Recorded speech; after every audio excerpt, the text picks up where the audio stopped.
So hello everyone. अभी UPSC का आपने देखा होगा 2025 का पेपर 25 मई 2025 को कंडक्ट किया गया था और इसका रिज़ल्ट आप सभी लोगों के सामने है। लेकिन अब इस रिज़ल्ट में बहुत से लोगों का जिनके 100+ भी आ रहे हैं, इनफैक्ट जीएस में उनका भी सिलेक्शन नहीं हुआ है, उनका ये कहना है। और कुछ लोगों का जिनके 90+ हैं जीएस में और सी सेट उनका ईजिली क्वालिफाई हो रहा है, 100+ मार्क्स है, उनका सिलेक्शन हुआ है लिस्ट में। तो ये बहुत ज़्यादा अभी डिबेट चल रहा है यूट्यूब में कि ये पेपर बहुत ज़्यादा अनकन्वेंशनल था या फिर इसमें बहुत ज़्यादा क्वेश्चंस जो थे वो कॉन्ट्राडिक्टरी क्वेश्चंस हैं। तो ये सभी बात गाइस बिल्कुल सही है, लेकिन ये वीडियो मैं एक्चुअली उन लोगों के लिए बना रहा हूँ जो लोग इतना सब होने के बाद भी, अब आपने देख लिया है कि पहले तक क्या होता था, कोचिंग से अगर आपके 89 नंबर आ रहे हैं तो +-2 आप कर लो, इतने नंबर आपके यूपीएससी के आंसर की के अकॉर्डिंग भी आते थे। लेकिन अभी क्या हो गया, अगर आपके आंसर की के अकॉर्डिंग 100+ भी आ रहे हैं, हो सकता है यूपीएससी में आपके नंबर ओरिजिनल जो आपकी यूपीएससी के आंसर की है उसके अकॉर्डिंग 80 ही हो, और ऐसे केस में आप लिस्ट से बाहर होना आपका स्वाभाविक है। तो इतनी ज़्यादा अनसर्टेनिटी के बीच में आप लोगों को अगर फिर भी इस प्रोसेस में रहना है, 2026 का अगर आपने प्री फिर भी देना है, आपने अनसर्टेनिटी देख ही ली होगी, और अगर किसी ने नहीं देखा है तो पहले देख ले फिर तैयारी करे, क्योंकि आप अपनी स्ट्रेटजी इस बार चेंज करके लेके जाओगे, वरना फिर यही सब होगा। अभी गाइस सबसे इम्पोर्टेंट मैसेज जो मुझे लगा इस बार का प्रीलिम्स देख करके वो ये है, अगर आपके 100+ मार्क्स आंसर की के अकॉर्डिंग आ रहे हैं तो भी आप बहुत ज़्यादा श्योर नहीं हो कि आपका सिलेक्शन हो जाएगा प्रीलिम्स में। आपका सिलेक्शन तभी होगा जब आपके मार्क्स 110 के अप्रॉक्स आ रहे होंगे टेस्ट सीरीज़ में। मैं फिर से रिपीट करता हूँ, अगर आपके जीएस में टेस्ट सीरीज़ के अकॉर्डिंग 110 मार्क्स आ रहे हैं जीएस 1 में, और सी सेट के पेपर में भी आपके मार्क्स अगर 100+ आ रहे हैं, तो आप श्योरिटी से आप कह सकते हो कि आपका प्रीलिम्स निकल जाएगा और आप मेंस की तैयारी बिना किसी परेशानी के कर सकते हो। लेकिन अगर आपका स्कोर जीएस में एग्ज़ाम देने के तुरंत बाद जब आप आंसर की से मैच करोगे और आपके मार्क्स 90 आ रहे हैं जीएस में 1 में, और सी सेट में आपके मार्क्स आ रहे हैं अगेन 80 to 85, तो भी कोई गारंटी नहीं है कि आपका सिलेक्शन हो जाएगा इस। तो सबसे पहली चीज़ तो ये है कि अब आपने स्कोर इतना लेके आना है कि आपका आंसर की से इतना स्कोर हो जाए, मतलब कुल मिला के। और इतना स्कोर लाना अब देखो पढ़ के पॉसिबल नहीं है गाइस, क्योंकि आपको पता होगा कि जिसको नहीं पता है, ये एक्चुअली वीडियो जो नए नए बच्चे हैं उनके लिए मैं रिकॉर्ड कर रहा हूँ। देखो मैं आपको बता देता हूँ, पहले तक का क्या होता था यूपीएससी में, 28 से 30 क्वेश्चन ऐसे होते थे जीएस 1 में, जिसका आपको आंसर डेफिनेटली पता होता था कि इसका आंसर यही है।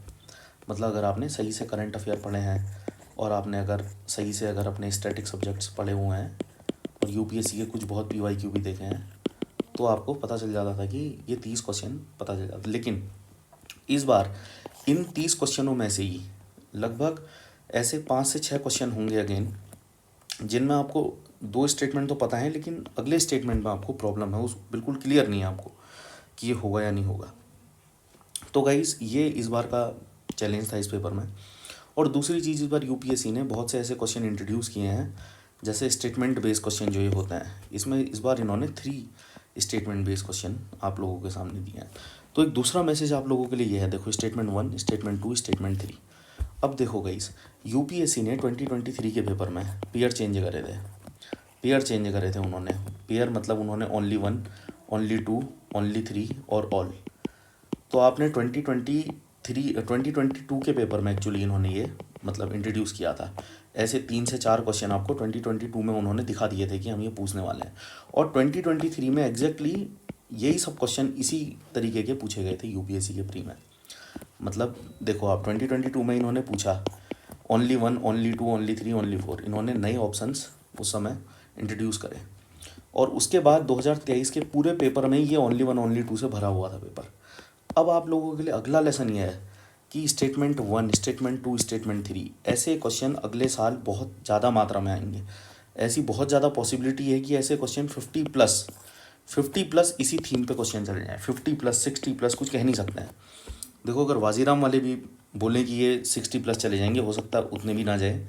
कोई और कोचिंग बड़े ऑथेंटिक कोचिंग वाला भी अगर बोल दे कि 50+ 60+ ऐसे क्वेश्चन हो जाएं, तो भी कोई गारंटी नहीं है, क्योंकि अल्टीमेटली यूपीएससी ही डिसाइड करेगा उसने कितने क्वेश्चन पूछना है। लेकिन आप लोगों ने मेंटली रेडी रहना चाहिए ऐसे स्टेटमेंट्स के लिए, पहली चीज़। दूसरी चीज़, अब पेपर बहुत ज़्यादा फैक्चुअल कहीं ना कहीं आने लग गया है। फैक्ट ही फैक्ट आपको इस पेपर में दिखेंगे। और अब यूपीएससी जो एस्पिरेंट्स होते हैं उनके सामने सबसे बड़ा चैलेंज ये होता है कि वो साल भर जो भी पढ़ते हैं, बहुत से फैक्ट वो लोग मगअप करते हैं, बहुत से फैक्ट पढ़ते हैं। लेकिन अब ये जो स्पेसिफिक फैक्ट हैं, कई एस्पिरेंट्स ऐसे हैं जो बहुत बार प्री निकाल चुके हैं। जैसे कुछ स्टूडेंट्स को मैं जानता हूँ, उन्होंने 4 बार प्रीलिम्स निकाला है, 3 बार मेंस क्लियर करा है, और अप्रॉक्सीमेटली 1-2 बार इंटरव्यू भी दिया है उन्होंने। लेकिन इस बार का पेपर वो भी क्वालिफाई नहीं कर पाए, 2025 वाला। और इनफैक्ट मैं ऐसे लोगों को भी सच में जानता हूँ जिनके 90+ मार्क्स आ रहे थे, जिनका सिलेक्शन अगेन नहीं हुआ है। तो गाइज़, अब वो जो कुछ भी है, देखो यहाँ पे हमारा मेन मकसद ये है कि 2026 के लिए जो तैयारी करना है उनको ये बताना कि उन्होंने क्या करना है। क्योंकि 2 ही ऑप्शन है आपके पास, या तो यूपीएससी को छोड़ करके किसी और किसी और चीज़ में करियर बना लो। लेकिन अगर आपने यही करना है, 2026 में लिखना ही लिखना है, प्री यूपीएससी ही करना है, उसके अलावा कुछ नहीं करना है, तो अपनी स्ट्रेटजी भी चेंज करो। अभी तक के मैंने जितनी भी बातें करी हैं, आप लोगों ने अगर इन सभी चीज़ों को ध्यान से समझा है तो डेफिनेटली आपका नेक्स्ट ईयर का जो प्रीलिम्स है वो निकल सकता है गाइस। तो 2 चीज़ें मैंने आपको बताई हैं। एक तो ये जो स्टेटमेंट पूछे हैं इन्होंने, सेम स्टेटमेंट 1, 2, 3, अगले साल के पेपर में 50 से ऊपर क्वेश्चन ऐसे होंगे, तो इनकी प्रैक्टिस आप लोगों ने करनी है। अब प्रैक्टिस इन द सेंस समझना है कि ये कैसे करके डिकोड होंगे, कैसे सॉल्व होंगे। अगर आप लोगों ने इसको डिकोड करना सीख लिया तो भी आपका सिलेक्शन हो जाएगा, पहली चीज़। दूसरी चीज़, अब जो फैक्ट वाली मैं बात बता रहा हूँ आपको, देखो यूपीएससी के पेपर में लोग प्रीलिम्स देते हैं, उसके बाद रिग्रेट करते हैं एग्जैक्टली जब उनका जीएस का पेपर हो जाता है कि यार मैंने ज़्यादा अटेम्प्ट कर दिया, कम कर दिए, या जो कुछ भी उन्होंने ब्लंडर करा है पेपर में। इस पेपर में मुझे लगता है अगर किसी ने चूज़ एंड पिक करके क्वेश्चन पेपर किया होता तो गारंटेड उसके 100+ मार्क्स आ जाते गाइस, गारंटेड। सिर्फ 50 क्वेश्चन आपने करने थे। और तीसरी इंपॉर्टेंट चीज़ ये है कि आपको लॉजिकल गैसिंग मेथड, जो मैं बार बार बोलता चले आया हूँ, वो आपने सीखना ही पड़ेगा, तभी आपके 110 मार्क्स आएंगे। अभी इसी पेपर को अगर मैं लॉजिकल गैसिंग से करूँ तो मैं आपको दिखाऊंगा किस तरीके से होता है ये। देखो गाइज, मैं एक आदमी को जानता हूँ, एक बच्चे को जानता हूँ जिसने बहुत ज़्यादा पढ़ाई नहीं करी थी इस पेपर के लिए। उसने मैक्सिमम अगर पढ़ा होगा तो 15 से 20 दिन पढ़ा होगा, लेकिन उसके पास बहुत ज़्यादा एक्सपीरियंस है इस पेपर को करने का। और एक्सपीरियंस, उसने बहुत ज़्यादा पढ़ाई भी नहीं करी है, उसने सिर्फ स्टेटमेंट कैसे यूपीएससी के द्वारा फ्रेम्ड स्टेटमेंट को पहचानना जानता है, और उसके इस बार 105 मार्क्स आ रहे हैं, और उसका सिलेक्शन भी हो गया, उसका प्रीलिम्स भी हो गया है। तो आप लोगों को ये चीज़ बहुत ज़्यादा समझनी चाहिए कि अब गेम वो रहा नहीं कि आप पेपर में गए, कुछ भी पढ़ के और पेपर निकल जाएगा। अब आपको बहुत ज़्यादा चीज़ों में ध्यान देना पड़ेगा। पहली बात, ट्रेंड, मैं यहाँ पे लिख देता हूँ आप लोगों के लिए। सबसे पहली चीज़ है स्टेटमेंट बेस्ड क्वेश्चन। ये क्वेश्चन अब अगले साल 50+ क्वेश्चन आएंगे, तो आप लोगों ने मेंटली रेडी रहना है और इसकी तैयारी करनी है, इसको सीखना है होता कैसे है ये। दूसरी चीज़, आप लोगों ने लॉजिक्स सीखने पड़ेंगे। लॉजिक्स आप लोगों ने सीखने पड़ेंगे। अगर इसी पेपर में हम भी देखें लॉजिक्स को, तो कहीं ना कहीं 40+ क्वेश्चंस तो सिर्फ लॉजिक से बन जा रहे हैं। मैं करके भी दिखाऊंगा आप लोगों को। तो गाइज़, ये इंपॉर्टेंट चीज़ है प्रीलिम्स के लिए। अब देखो, इस एग्ज़ाम में सिर्फ प्री नहीं है, प्री तो सिर्फ एक स्क्रीनिंग टेस्ट है। जो मेन है इसमें वो है मेंस का एग्ज़ाम। अब जो ये मेंस है गाइज़, ये अपने आप में बहुत डिफ़िकल्ट स्टेज है। तो अगर आप लोग प्री के लिए मतलब इन चीज़ों की प्रैक्टिस कर लेते हो, लॉजिकल गेसिंग वगैरह सीख लेते हो, और मेंटली रेडी रहते हो कि अगले साल स्टेटमेंट बेस्ड क्वेश्चन बहुत ज़्यादा आने वाले हैं, 50 से ऊपर, तो आप लोगों को अपनी मेंस की तैयारी भी करनी सही चाहिए। मेंस की तैयारी के लिए मैं आपको एक चीज़ बड़ी इंपॉर्टेंट बताना चाहता हूँ। अभी मैं टॉपिक भी बताऊँगा प्रीलिम्स के लिए हालांकि, लेकिन अगर हम मेंस का देखें तो मेंस का जो पेपर है गाइस, इसमें आप देखोगे ऐसे का पेपर भी है, GS1, GS2, GS3, GS4, फिर 2 ऑप्शनल के पेपर, हिंदी और इंग्लिश लैंग्वेज। हिंदी और इंग्लिश के लिए अभी के लिए आप छोड़ भी दो इन पेपरों को, हिंदी और इंग्लिश को। मैं आपको सीधी सीधी बात बता देता हूँ, जो इंग्लिश का पेपर है और हिंदी लैंग्वेज के जो दोनों पेपर हैं, ये सिर्फ PYQ करने हैं आपने इसके लिए, सिर्फ PYQ, वो भी सिर्फ 3-4 ईयर्स के, इसके अलावा कुछ नहीं करना है। तो इन पेपरों को तो अभी के लिए आप छोड़ ही देना, इसमें अपना टाइम वेस्ट मत करना। सबसे इंपॉर्टेंट चीज़ है इसमें ऑप्शनल GS 1, 2, 3, 4 और ऐसे। अगर इसमें से भी सबसे इंपॉर्टेंट मैं आपको बताऊं तो ऐसे है, उसके बाद आपका GS 4 है और ऑप्शनल है गाइस। इन सभी सेगमेंट में आपने मेहनत करनी पड़ेगी। अब क्योंकि आप फ्रेशर हो, आप 2026 के लिए प्रिपेयर कर रहे हो और आपने अभी तक मेंस के नोट्स नहीं बनाए हैं। अब देखो इतने अनसर्टेन पेपर के बाद आप लोगों को एक चीज़ बिल्कुल क्लियर हो जानी चाहिए कि आप लोगों ने मेंस के पहले नोट्स बना के रख लेने हैं अपने पास ऑलरेडी, क्योंकि जिस दिन आपका प्री निकल गया, आप जिस भी अटेम्प्ट में निकल गया, उस ईयर आपका मेंस नहीं रुकना चाहिए, मेंस आपका निकल जाना चाहिए। तो कृपया करके मेंस में ज़्यादा फोकस करो। अभी मेंस एक बार तैयार हो गया तो हो गया, फिर आप लोगों ने वही चीज़ें बार बार रिवाइज करनी पड़ेंगी।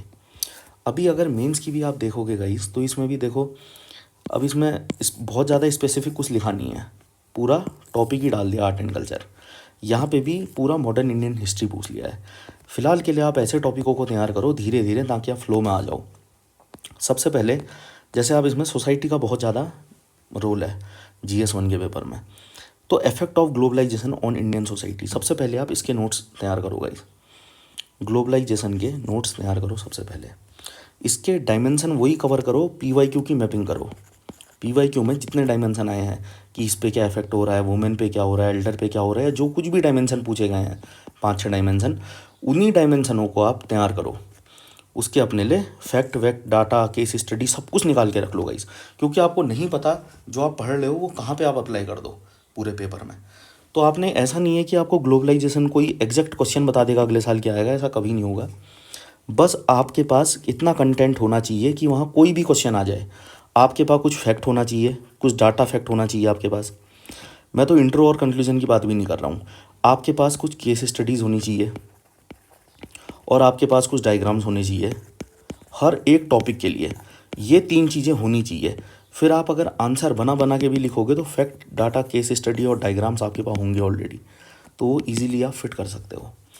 और तो आपने इसके लिए मैपिंग PYQ की ही करनी है, और ये टॉपिक आपका मैक्सिमम 1 दिन में कवर हो जाएगा। 1 दिन में तो मैं बहुत ज़्यादा बोल रहा हूँ, लेकिन यह आप टॉपिक आराम से 2 से 3 घंटे में तैयार कर लोगे। उसी तरीके से कम्युनलिज्म, रीजनलिज्म, सेकुलरिज्म, ये देखो गाइस 1-1 घंटे के टॉपिक हैं। रीजनलिज्म PYQ की मैपिंग करो, वही अगेन फैक्ट तैयार कर लो, इसके लिए थोड़ा डाटा, कुछ बहुत एग्जाम्पल, केस स्टडी और डायग्राम। इसके लिए भी सिमिलरली छोटी छोटी चीज़ें बिल्कुल लिखने मत बैठ जाना, जितनी चीज़ें इंपॉर्टेंट है बस वही लिखो, ताकि जब आप अपना मेंस का एग्ज़ाम लिखो कभी भी इन फ्यूचर, तो आप फैक्ट डाटा ये सब चीज़ें लिख करके आओ वहाँ। सिमिलरली कम्युनलिज्म में कर लो, सेकुलरिज्म में कर लो, तो आधे से ज़्यादा पेपर तो आप तैयार कर सकते हो। जैसे कि मैंने बताया ग्लोबलाइजेशन, ये आप तैयार कर लोगे ईजिली, कम्युनलिज्म ईजिली, रीजनलिज्म कर लोगे, सेकुलरिज्म कर लोगे। थीम वही है, PYQ की मैपिंग करनी है और साथ में आप लोगों ने कुछ डाटा फैक्ट, उसके बाद आपके डायग्राम्स, कुछ केस स्टडी, ये सब चीज़ें आप लोगों ने इन सब टॉपिकों के लिए ढूंढ करके रखनी है। और क्या रहेगा आपका सोर्स, PYQ की जो मैपिंग आप करोगे उसमें जो भी क्वेश्चन पूछा है उस तरीके से करोगे, तो ये 2 टॉपिक आपके ईजिली हो जाएंगे। उसके बाद देखो गाइस, अगला topic earthquake, tsunami, volcanic activity, cyclone, easy to go topic हैं। सिमिलर चीज़ इसमें भी करोगे आप। इसमें थोड़ा करंट ओरिएंटेड, करंट का भी देखना पड़ेगा आपने थोड़ा, कौन कौन से आए हैं कौन से नहीं आए हैं। उसके साथ ही अगर आप देखोगे गाइस, तो यहाँ पे है डिस्ट्रीब्यूशन ऑफ की natural resources across the world. ये अगेन बहुत ईजी टॉपिक है, तो ये आप इजीली कर लोगे, मतलब ये 1-2 घंटे का टॉपिक है। Factor responsible for location of primary secondary tertiary industry, ये अगेन गाइस 1-2 घंटे का ही टॉपिक है। तो आप देख रहे हो, आप आधे से ज़्यादा पेपर तो आप ऑलरेडी कवर कर लोगे। ये सब कुछ आपका ऑलरेडी कवर हो रहा है अगर आपको दिख रहा होगा तो। उसके साथ ही silent feature of Indian society, diversity in India, जो PYQ आए हैं PYQ मैपिंग करो, उसके अलावा कुछ मत करो इस पेपर में। Role of women in women organisation, again एक घंटे का टॉपिक है guys. Population and association issue, ये भी। Poverty and developmental issue, urbanisation, their, देखो सीधा सीधा लिखा ही हुआ है उन्होंने, urbanisation their problem and their remedies. बस अर्बनाइजेशन क्या है इसका एक इंट्रोडक्शन देख लो, प्रॉब्लम्स क्या हैं, रेमेडीज़ क्या हैं, ख़त्म कहानी। हो सकता है तो डायग्राम जहाँ से भी मिल जाए, जैसा भी मिल जाएगा इस। अब बहुत ज़्यादा टफ है पेपर, मतलब अब बहुत ज़्यादा कॉम्पिटिटिव लोग आए हैं, तो तुमने कुछ ना कुछ वैल्यू एडिशन तो ज़रूर अपने आंसर्स पे करना पड़ेगा। ये सभी टॉपिक आप लोग फ़िलहाल के लिए तैयार करो। अगले साल के प्री होने तक का तुम्हारा आधे से ज़्यादा तो ये पूरा मतलब सब कुछ ही तैयार होना चाहिए, क्योंकि अभी तुम्हारे पास पूरा 1 साल है। तो गाइज़ आप देख सकते हैं इतना पूरा पेपर आपने ऑलरेडी कर लिया है। उसके बाद ये देखोगे, अगर आप इंडस्ट्रियल रिवॉल्यूशन वर्ल्ड हिस्ट्री में से सिर्फ इंडस्ट्रियल रिवॉल्यूशन कवर करो, वर्ल्ड वॉर, ये सब कुछ लिखा हुआ है, आप देखो ईजिली। इसमें से भी उसमें ज़्यादा फोकस करो जो पहले पूछा जा चुका है, जिस पर बहुत ज़्यादा रिपीटेड क्वेश्चन आए हैं। इसमें तमाम पेपरों की मैपिंग करो, तो ये पूरा पेपर आपका कहीं ऐसे कवर हो जाता है। सिमिलरली आर्ट एंड कल्चर के लिए तो छोटी सी बुक है एक, नितिन सिंघानिया, उस बुक को आप रेफ़र कर सकते हो। या फिर PYQ देखो, अगेन चैप्टर देखो, उसमें नोट्स के तरीके से आंसर क्वेश्चन आंसर फॉर्मेट में नोट्स बना लो। सबसे सही तरीका इसके लिए यही है। मतलब कुल मिला के at the end of the day आपके पास डाटा, फैक्ट, फिगर और आपके पास केस स्टडी और एग्जांपल होना चाहिए, और एक डायग्राम होना चाहिए हर चीज़ के लिए। और ये बहुत ईजी है करना। ये आप लोगों को बहुत डिफ़िकल्ट भी लग रहा होगा हालांकि, लेकिन ये बहुत ईजी है। तो इस तरीके से गाइज आप GS1 पूरा अपना कंप्लीट कर लो, ठीक है। फिर सिमिलरली GS2 में आप आए। अब इसमें लिखा हुआ है सीधे सीधे देखो, silent feature of representation of people act, सीधे टॉपिक लिखा हुआ है, ढूंढो इंटरनेट में, इसके नोट्स बनाओ, ख़त्म करो इस टॉपिक को यहीं पे। बहुत से ऐसे टॉपिक मिलेंगे आप लोगों को, जैसे आप देखेंगे NGO लिखा है, ऐसे सेल्फ हेल्प ग्रुप लिखा हुआ है। उसके बाद आपका मतलब ये टॉपिक देखो ना गाइस, 1 घंटे का टॉपिक है, अगर आप ढंग से करो। बस आपके पास डाटा, फैक्ट, फिगर ही आपने निकाल के रखना है पूरे का पूरा। आप लोग इसको सर्च करोगे इंटरनेट में तो NGO के ऊपर आपको 20 पन्ने, 25 पन्ने, 30 पन्ने मिल जाएंगे, बल्कि पूरी बुक भी मिल जाएगी।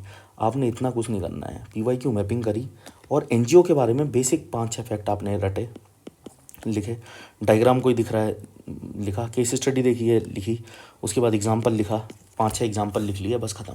अब कोई भी क्वेश्चन आ जाए, कैसा ही क्वेश्चन आ जाए, आप लोगों ने यही सब चीज़ें लिख के आनी है वहाँ पे, घुमा फिरा के आपने यही सब लिख के आना है। तो गाइज़ इस तरीके से GS1, 2, 3, 4 ये इजी पेपर हैं, ये आप आराम से इनके नोट्स बना लोगे, आराम से कर सकते हो इसे।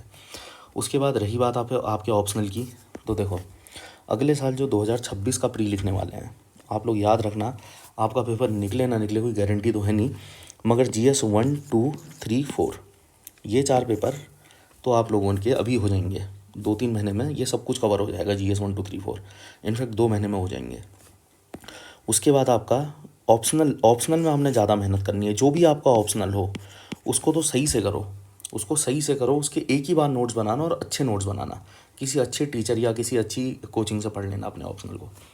हिंदी इंग्लिश मैंने बता दिया, इसको अभी छोड़ देना, ये बाद ही का गेम है, बाद में होगा। तो अभी आपने मेन क्या करना है, GS1, 2, 3, 4 के प्रॉपर नोट्स बनाने हैं गाइस। इस चक्कर में मत रहना कि PDF से पढ़ लेंगे या ये कर लेंगे वो कर लेंगे, आप लोगों ने नोट्स बनाने ही पड़ेंगे, तभी जाके आपको अपने ही नोट्स बाद में रिवीजन करने में बहुत ज़्यादा आसानी होगी। और कोशिश करना कि 1 पेजर नोट्स ही बना लो शुरुआत में ही, क्योंकि आपने डाटा, फैक्ट, फिगर के अलावा कुछ नहीं लिखना है नोट्स में कि ये डायमेंशन वाइमेंशन, इसके लिए सिर्फ एक कीवर्ड बना लो जो भी है डायमेंशन के लिए, कोई निमोनिक बना लो, हैक बना लो, वहाँ से डायमेंशन समझ आ जाएगा, और लिखना यही सब है। ऑप्शनल की तैयारी आपने सही से करनी पड़ेगी, ये बात बहुत क्लियर होनी चाहिए आपको, क्योंकि ऑप्शनल में आपके ज़्यादा नंबर होने चाहिए यार। अभी तो 300 तक नंबर आपके होने चाहिए ऑप्शनल में, वो डिपेंड करता है कौन सा ऑप्शनल है। तो GS1, 2, 3, 4 और ऑप्शनल अगर आपने तैयार कर लिया, अभी आप ये मान के चलो दिसंबर के महीने तक का, और साथ में ऐसे। अब आप देखो ऐसे का क्या है, आप GS1, 2, 3, 4 में जो कुछ भी पढ़ रहे हो, अपने ऑप्शनल में कुछ पढ़ रहे हो, फिर साथ में आप कुछ ना कुछ चीज़ तो पढ़ते ही होगे डे टू डे में, या कुछ चीज़ें आप ऑलरेडी जानते होगे। तो ये ऐसे का पेपर आप इसी सब कंटेंट से लिखोगे एक्चुअली। और इसके लिए भी आपने क्या करना है, ऐसे के लिए भी जो प्रीवियस ईयर में आ रखे हैं ऐसे के गाइस, वो सब आपने देखना है, उनके ऊपर मॉडल एक ऐसे डाउनलोड कर लेना है, मॉडल जो हो सकता है उसका आंसर, और वहीं से आपने देख देख करके मतलब कैसे कैसे कनेक्ट करना है, क्या हुक लाइन है, तमाम चीज़ें जो ऐसे की हैं उसके लिए भी आपने एक छोटी सी क्लास ले लेनी चाहिए, ताकि ये मतलब ये 1 से 2 घंटे की क्लास में आपको सब कुछ क्लियर हो जाएगा करना क्या है। फिर बाद में कंटेंट की दिक्कत आएगी, वो आप कवर कर लोगे धीरे धीरे। साथ में अगर आपने इतना सब कर लिया मेंस के लिए, इतना सब करने के बाद अब आपने क्या करना है, GS1 के PYQ, क्योंकि आपने PYQ बेस्ड ही मैपिंग करके बनाए हैं नोट्स, तो PYQ की ज़रूरत तो है नहीं, लेकिन फिर भी अगर हो सके तो PYQ लिख लेना आप एक बार। GS2 के भी PYQ लिख लेना। और ये लिखने कहाँ से है, तो आप 2011 से लिख सकते हो, 2025 का जो मेंस होगा, ये सब पेपर एक बार लिख लेना। मॉडल जो आप टेस्ट सीरीज़ दोगे वो एक्चुअली आप PYQ की टेस्ट सीरीज़ दोगे, ये बात ध्यान रखना। GS 1 2 3 4 ये चारों आपके कवर हो जाते हैं, ऑप्शनल आपका कवर हो जाता है, मेंस की तैयारी अब आपकी हो चुकी है।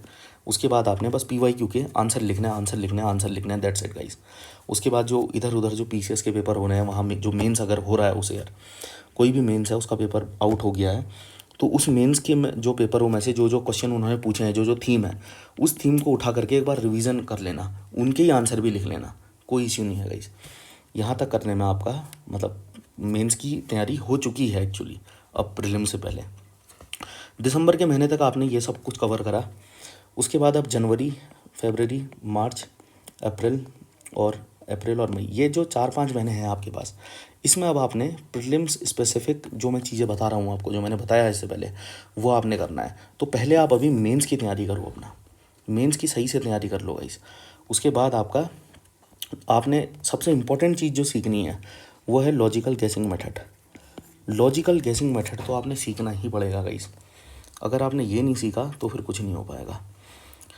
आपको पता होना चाहिए एक्चुअली, पेपर देखो हर साल डिफ़िकल्टी आएगा, ऐसा तो नहीं है कि इजी पेपर हो जाए अगले साल, ठीक है। इजी होगा तो कट ऑफ और ज़्यादा चली जाएगी, आप ये समझो इस बार का जो पेपर है। और साथ में अगर आप एक चीज़ देखोगे तो UPSC क्वेश्चन बहुत ज़्यादा ड्रॉप करने लग गया है। लास्ट ईयर 2024 में इसमें 3 क्वेश्चन ड्रॉप करे हुए हैं, 3 क्वेश्चन ड्रॉप किए हैं, 2 क्वेश्चन के आंसर गलत दिए हैं अपनी आंसर की में। तो कुल मिला के ये 5 जो क्वेश्चन हैं इंटू 2 10 मार्क्स का सीधे सीधे आपका जो है 10 मार्क्स आपके माइनस हो जाएंगे, जो भी आपका स्कोर आ रहा होगा, और प्लस नेगेटिव मार्किंग अलग होगी। तो आप लोगों ने ये ध्यान रखना है कि आप लोगों को जो मैंने बताया 110 मार्क्स आपने किसी भी कीमत पे लेके आने हैं। अब अगर सपोज़ दैट आपकी किस्मत से आपको पेपर में ऐसे 25 क्वेश्चन भी दिख गए जो आपको आते हैं, तो 85 नंबर आप लेके आप आए हो अभी आपको स्कोर 110 ले करके आना है गाइस। कहीं ना कहीं 60 मार्क्स और लेके आपने आना है, यानी कि आपको 30 क्वेश्चन और करने हैं गाइस। 30 क्वेश्चन आप लोगों को और करने हैं। अब ये 30 क्वेश्चन कहाँ से करोगे? लॉजिक से जब तक नहीं सीखोगे पेपर को करने के तब तक नहीं कर पाओगे। मैं भाई बहुत ऐसे लोगों को जानता हूँ, मैं रियलिटी में जानता हूँ, अपने चैनल में भी लेके आऊँगा उन लोगों को जिन्होंने इस पेपर की तैयारी लास्ट के 10 से 15 दिन में इस ईयर भी करी है 2025 में, इतने अनसर्टेन पेपर के बीच में। और 10 से 15 दिन की तैयारी में उनकी IFS की कट ऑफ भी क्लियर हुई है गाइस। आप सोच सकते हो वो लोग किसी और काम में व्यस्त थे, लेकिन बस ये था कि लास्ट अटैम्प्ट है या सेकंड लास्ट अटैम्प्ट है, देना है पेपर, उनके दिमाग में बस इतना ही था। अल्टीमेटली उनके मतलब 105 1010 मार्क्स भी आ रहे हैं। कैसे आ रहे हैं? और वो सब कुछ सभी को पता है, वो लॉजिकल गैसिंग, वो लॉजिक्स लगाते हैं पेपर में जाकर और कुछ नहीं करता है। क्योंकि वहाँ तुम्हें इतना देखो, मैं ये नहीं कह रहा कि इस पेपर में तुम अपने बुद्धि का यूज़ नहीं कर पाओगे। 30 क्वेश्चन जो 25 से 30 क्वेश्चन है उसमें कर लोगे ईजिली, बाकी हर क्वेश्चन में फंस ही जाओगे लगभग। अगर सपोज़ दैट ये 3 ऑप्शंस हैं, अब ये तो आप कर ही लोगे। सपोज़ दैट कोई भी 3 ऑप्शंस हैं, उनमें से आपको 2 सपोज़ दैट आ भी रहे होंगे, जैसे यही है। अब ये इतनी ज़्यादा इन्फॉर्मेशन आपको पता भी तो होनी चाहिए। सपोज़ दैट आपको इसकी इन्फॉर्मेशन पता है, श्योर हो आप, इसमें भी श्योर हो आप, इसमें कन्फ्यूज हो, अब क्या करोगे? अब आप ओनली 2 मार्क करोगे या ऑल करोगे, क्या करोगे? अगर आपको इसकी इन्फॉर्मेशन नहीं है, इसकी भी है अगर, तो यहाँ पे आप लॉजिक्स ही तो लगाओगे ना। At the end of the day logics लगाओगे तब आंसर मारोगे, और आपका 90% केस में वो आंसर भी सही आ रहा है। मतलब ये बड़ा इत्तेफाक है कि जो भी लॉजिक इसमें चल रहे हैं लंबे टाइम से, वही अभी भी चल रहे हैं। और मतलब जो पेयर वाले क्वेश्चन है इस खासकर, जैसे ये क्वेश्चन है देखो, इनमें तो ऐसे लॉजिक हैं कि जो श्योर शॉर्ट ही लग रहे हैं। ये 5 स्टेटमेंट वाले में बिल्कुल ही लॉजिक लग रहे हैं, इसमें कुछ करो ही मत, मैं तो ये कह रहा हूँ, ठीक है। इसमें सीधा सीधा लॉजिक लग रहा है। मतलब अब मैं पूरे पेपर को अब डिकोड करूँगा आप लोगों के सामने, तो आप भी हैरान होगे कि यार एक ही कॉमन पैटर्न वही है, वही सब कुछ लग रहा है ना। अब जैसे हालांकि इसमें लॉजिक नहीं लग रहा है, लेकिन इसमें भी एक लॉजिक तो है जो लग रहा है, और वो हर साल ही लगता है। वो ऐसा नहीं है कि इस पेपर को देखने के बाद मैंने डिवाइस कर दिया हो। गाइस देखो, इसमें भी सेम लॉजिक, वही लॉजिक लग रहा है जो ये होता है ना 1 2 3 4 वाले स्टेटमेंट। 5 स्टेटमेंट वालों में तो खासकर लॉजिक लग रहा है गाइस, खासकर लॉजिक लग रहा है। 6 स्टेटमेंट वाले में लॉजिक लग रहा है, इसमें लग रहा है 6 स्टेटमेंट वाले में लॉजिक अगेन।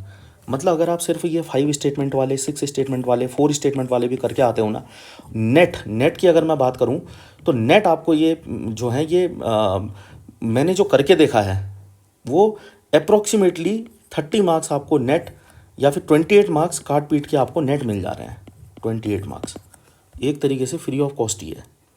30 मार्क्स आपको नेट मिल जा रहे हैं, ठीक है। तो ये सब चीज़ें हैं गाइस। आप लोगों ने अब इम्पोर्टेंट चीज़ क्या है ना, देखो अभी भी PYQ ही रेलेवेंट है प्रीलिम्स के लिए खासकर। प्री के लिए आप लोग पढ़ो, जो भी आपका सोर्स है ज़रूर पढ़ो, उसके लिए कोई मना नहीं करेगा। लेकिन जो PYQs हैं, प्रीवियस ईयर पेपर्स 2011 से लेकर के 2000 अब ये 25 तक के प्री के जो पेपर हैं प्रीलिम्स के, जो GS1 के पेपर हैं, इन्हीं को पढ़ो गाइस, मल्टीपल टाइम इनको पढ़ो, मल्टीपल टाइम इन्हीं को पेपरों को पढ़ो, और देखो कौन सा ऑप्शन सही कौन सा गलत है तो क्यों है, सही है तो क्यों है।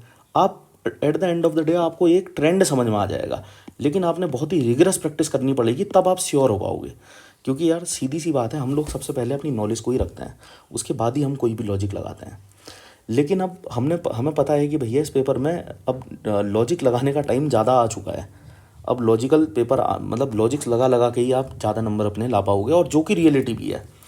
मैं आपको बहुत ही सच बात अगर बताऊं तो 2020 के पेपर में, 2021 के पेपर में, 2022 के पेपर में, और 23 के पेपर में, 24 के पेपर में जितने लॉजिक वर्क कर रहे हैं ना गाइस, वो 2025 के पेपर में भी कर रहे हैं। GS की मैं बात कर रहा हूँ, CSET में मैं अभी कुछ नहीं कह रहा हूँ, मैं सिर्फ GS की बात कर रहा हूँ।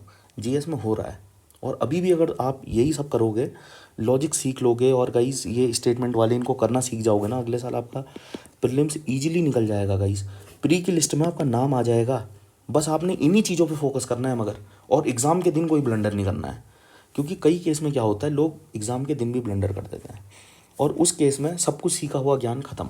क्योंकि लास्ट में वो दो घंटे हैं, उन्हीं में आपने जो भी करना है। होपफुली आप लोगों को समझ ही आ गया होगा मैं क्या कहना चाह रहा हूँ। और अगर CSET में भी कोई एलिमेंट है, मैं आपको CSET की भी थोड़ी सी बात बता देता हूँ। देखो गाइस, आप मानो या ना मानो, आप लोग मानो या ना मानो, मैं पर्सनल अपना एक्सपीरियंस बता रहा हूँ। CSET के पेपर में एक टाइम था मेरे 50 नंबर आ रहे थे, और एक टाइम है कि 92 93 नंबर भी आ रहे हैं। करा क्या है, चेंज कुछ भी नहीं हुआ है। मैं आपको सीधी बात बताऊँ, चेंज कुछ नहीं हुआ है। बस वही जो मैं कर रहा था पहले भी 2011 से लेकर के 24 तक के जो PYQ हैं, PYQ CSET के, मैं यही कर रहा था, एक्चुअली सीख ले रहा था। और फिर मैंने धीरे धीरे 11 वाले करने बंद कर दिए। धीरे धीरे मैंने 2021 से 2024 तक के ही करे हैं PYQ। मतलब गाइस आप समझ सकते हो कि इसमें PYQ का ही मेन रोल है। आप PYQ देखो, उसको समझो। मैं आपको लिटरली बता रहा हूँ, बहुत से क्वेश्चन आप देखोगे ना सिमिलर थीम में आ गए हैं। अब वहाँ पे देखो हर क्वेश्चन डुएबल नहीं होता है, और आप वहाँ पे कोई नया लॉजिक लगा के कोई क्वेश्चन कर भी नहीं पाओगे। आपको एटलीस्ट पहले से पता होना चाहिए कि किस तरीके के क्वेश्चन आएंगे और मैं कैसे करूँगा। या आपने इतना गो थ्रो करना है उन CSET के PYQs को कि आप लोग के सामने जो पेपर आए वहाँ पे आपको पता चल जाए कि इसका आंसर ये है। ऐसे बहुत से क्वेश्चन होते हैं, मैं आप लोगों को उसका भी डेमो दे दूंगा अगर आप लोगों ने देखना है तो।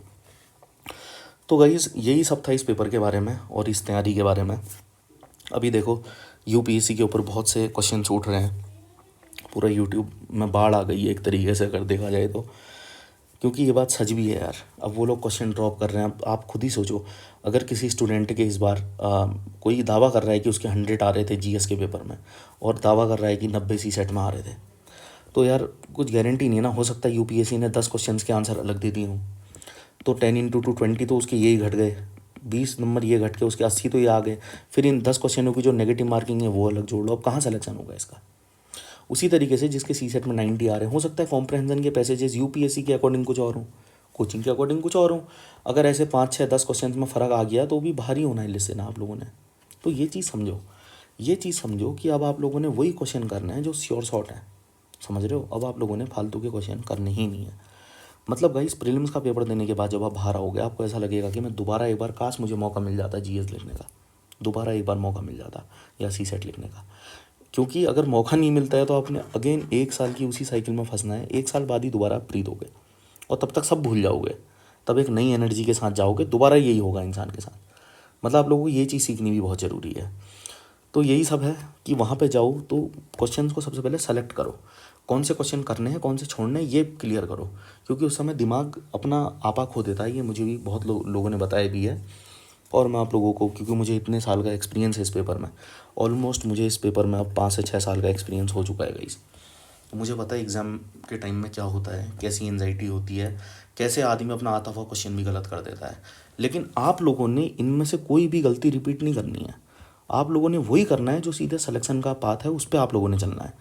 वरना अगर आप लोग भी ऐसे ही रह गए तो गाइस फिर कोई अंत नहीं है। हो सकता है आपके 6 अटैम्प्ट निकल जाए जर्नल से, हो 32 साल के हो गए और सिलेक्शन नहीं हुआ है।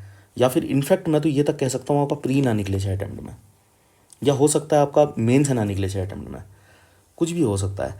तो इसलिए जो भी आप डिसीजन अभी लोगे 2026 के लिए, अगर लिखना ही है आपने पेपर में, तो जो मैंने बात बताई हैं इन सब चीज़ों को ध्यान रखना गाइस। मेन से रेडी पहले हो जाओ, पहले मेन से रेडी हो जाओ।